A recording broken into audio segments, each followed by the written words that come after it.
అందరికీ నమస్కారం. ఈరోజు మనం మన జీవితాన్ని మార్చేగల ఒక అద్భుతమైన శాస్త్రాన్ని తెలుసుకోబోతున్నాం. రోజూ మనం చేసే పనుల వల్ల కలిగే ఒత్తిడి, ఆందోళన వీటినుంచి బయటపడటానికి భగవద్గీతలో ఒక శక్తివంతమైన మార్గముంది. దాని గురించే ఈ విశ్లేషణ. పదండి, ఈ అద్భుతమైన ప్రయాణాన్ని మొదలుపెడదాం. కురుక్షేత్ర యుద్ధభూమిలో ఉన్నాం. అక్కడ మహావీరుడైన అర్జునుడు తీవ్రమైన సందిగ్ధంలో పడిపోయాడు. ఒకవైపు ఒక క్షత్రియుడిగా తన కర్తవ్యం యుద్ధం చెయ్యాలి. మరోవైపు తన సొంత తాత, గురువు వాళ్లమీదే కత్తి దూయాల్సిన పరిస్థితి. నిజం చెప్పాలంటే మన జీవితంలో కూడా ఇలాంటి క్లిష్టమైన పరిస్థితులు వస్తూనే ఉంటాయి కదా. మన బాధ్యతలు నిర్వర్తించేటప్పుడు మనం అస్సలు ఇష్టపడని పనులు కూడా చేయాల్సొస్తుంది. అప్పుడు ఏం చెయ్యాలో తోచదు. చూడండి, అర్జునుడి సమస్య అది కేవలం అతనిది కాదు, మనందరిది. మనం చేసే ప్రతి పనికి ఒక రియాక్షన్ ఉంటుంది. అది మంచి కావచ్చు, చెడు కావచ్చు.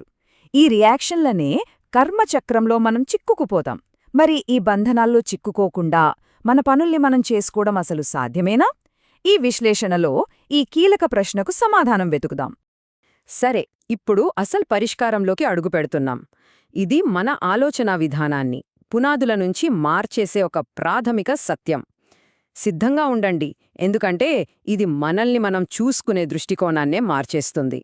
శ్రీకృష్ణుడు అర్జునుడికిచ్చే మొట్టమొదటి ఉపదేశం ఇదే. నిజమైన జ్ఞాని అంటే పండితుడు ఎప్పుడూ దుఃఖించడు. ఎందుకంటే అతనికి తెలుసు, ఈ శరీరం తాత్కాలికం, కాని లోపలున్న ఆత్మ శాశ్వతం. ఈ శరీరం వస్తుంది, పోతుంది, కాని ఆత్మకు చావులేదు. ఈ తేడాను తెలుసుకోవడమే జ్ఞానానికి మొదటి మెట్టు. ఒక్క క్షణం ఆలోచించండి. మన కళ్ళు చూస్తున్నాయి, చెవులు వింటున్నాయి, చేతులు పనిచేస్తున్నాయి. కాని వీటన్నింటినీ నడిపించే శక్తి ఎవరిది? ఆయనే హృషీకేశుడు, అంటే మన ఇంద్రియాలకు అసలైన యజమాని శ్రీకృష్ణుడు. ఈ శరీరం, ఈ ఇంద్రియాలు మనకు అద్దెకిచ్చిన ఒక ఇండ్లు లేదా ఒక యంత్రం లాంటివనమాట. మరి ఆ యజమాని ఇచ్చిన పరికరాన్ని మనం ఎలా వాడాలి? అక్కడే అసలైన కర్మశాస్త్రం మొదలవుతుంది. ఇప్పుడు మనం ఆచరణాత్మక పద్ధతిలోకి వచ్చేశాం. ఈ ప్రపంచంలో ఉంటూనే ఏ బంధనాలలో చిక్కుకోకుండా ఎలా పనిచేయాలో తెలిపే ఒక రహస్య సాంకేతికత లాంటిదిది. కృష్ణుడు పరిచయం చేసిన ఈ టెక్నిక్ పేరే బుద్ధియోగం. అంటే కేవలం గుడ్డిగా కష్టపడటం కాదు, తెలివితో, బుద్ధితో పనిచేయడం. ఇది హార్డ్ వర్క్ కాదు, స్మార్ట్ వర్క్. మనం ఏం పనిచేస్తున్నామనేది కాదు ముఖ్యం, ఏ ఉద్దేశ్యంతో, ఏ బుద్ధితో పనిచేస్తున్నామనేదే కీలకం.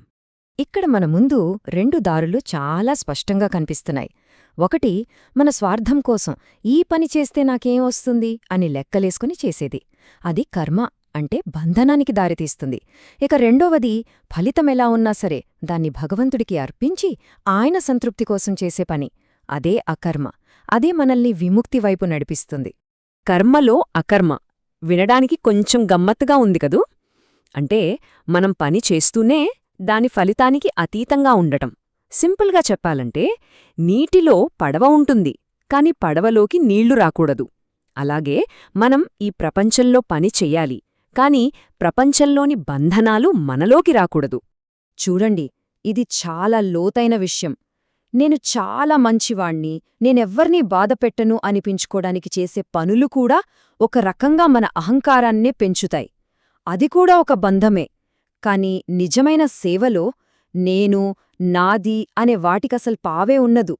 మన ఇష్టాయిష్టాలను పక్కన పెట్టి భగవంతుని సంకల్పం కోసం పనిచేయడమే నిజమైన నిస్వార్థ సేవ. ఈ నిష్కామ కర్మనే యజ్ఞం అని కూడా అంటారు. అంటే మనం చేసే ప్రతి పని, అది ఆఫీస్ పనైనా, ఇంటి పనైనా, దాన్ని భగవంతునికి చేసే ఒక అర్పణగా, ఒక సేవగా మార్చుకోవచ్చు. అప్పుడు మనం చేసే ప్రతి పని ఒక పవిత్రమైన యజ్ఞం అవుతుంది. మన జీవితమే ఒక యజ్ఞశాల అవుతుంది. సరే, పని ఎలా చెయ్యాలో తెలుసుకున్నాం, బాగుంది. కానీ అసలు ఇదంతా ఎందుకు చెయ్యాలి? ఈ శాస్త్రం యొక్క అంతిమ లక్ష్యమేమిటి? కేవలం కర్మబంధం నుండి తప్పించుకోవడమేనా? కాదు, దాని వెనుకున్న అసలైన ఎందుకు ఏంటో ఇప్పుడు తెలుసుకుందాం. నిష్కామ కర్మ అనేది కేవలం కష్టాల నుండి పారిపోవడానికి ఒక టెక్నిక్ కాదు, అది ఒక సాధనం మాత్రమే. దాని అసలు లక్ష్యం కర్మఫలాల నుండి తప్పించుకోవడం కాదు, అంతకంటే చాలా గొప్పది. ఆ లక్ష్యం భగవంతుణ్ణి నిజస్వరూపంలో యథార్థంగా తెలుసుకోవడం.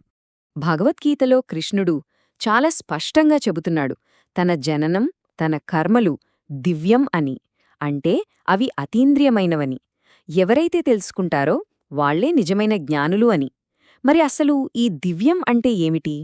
సింపుల్గా చెప్పాలంటే దివ్యం అంటే భగవంతుడు మనలాంటివాడు కాదు అని అర్థం చేసుకోవడం.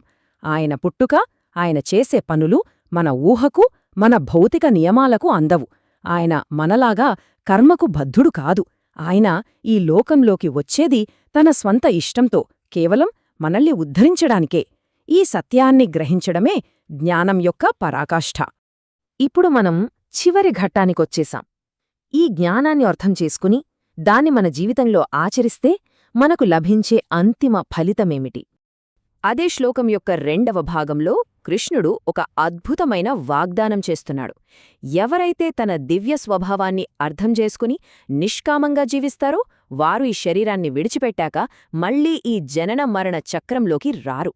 వాళ్లు నేరుగా తన శాశ్వత లోకాన్ని చేరుకుంటారు. చూసారా, ఈ 5 దశలు మన ఆధ్యాత్మిక ప్రయాణానికి ఒక పర్ఫెక్ట్ రోడ్ మ్యాప్ లాంటివి. గందరగోళం నుండి స్పష్టత వైపు, బంధనం నుండి విముక్తి వైపు మనల్ని నడిపిస్తాయి. మొదట మనల్ని మనం తెలుసుకోవడం, తరువాత సరైన పద్ధతిలో పనిచేయడం, ఆ పని ద్వారా భగవంతుణ్ణి తెలుసుకోవడం, చివరిగా ఆయనను చేరుకోవడం. చూశారా, సరైన జ్ఞానం మనల్ని ఎంతలా మార్చేస్తుందో చెప్పడానికి అర్జునుడి కథ కంటే గొప్ప ఉదాహరణ మరొకటుండదు. తీవ్రమైన సందేహంతో మొదలైన ఆయన ప్రయాణం దృఢమైన సంకల్పంతో ముగిసింది. కృష్ణుడి జ్ఞానం అతనిలోని భ్రమలన్నింటినీ తొలగించి కర్తవ్యోన్ముఖుడిని చేసింది. కాబట్టి ఈ ప్రశ్న కేవలం ఆలోచించడానికి కాదు, ఆచరించడానికి. ఈరోజు నుండి మనం చేసే ప్రతి చిన్న పనిని కూడా బంధంగా కాకుండా మన విముక్తికి ఒక మార్గంగా చూద్దాం. మన ఆఫీస్ పని, మన ఇంటి బాధ్యతలు అన్నింటినీ ఒక యజ్ఞంగా చేద్దాం. అదే నిజమైన స్వేచ్ఛ. దాని గురించి ఆలోచించండి.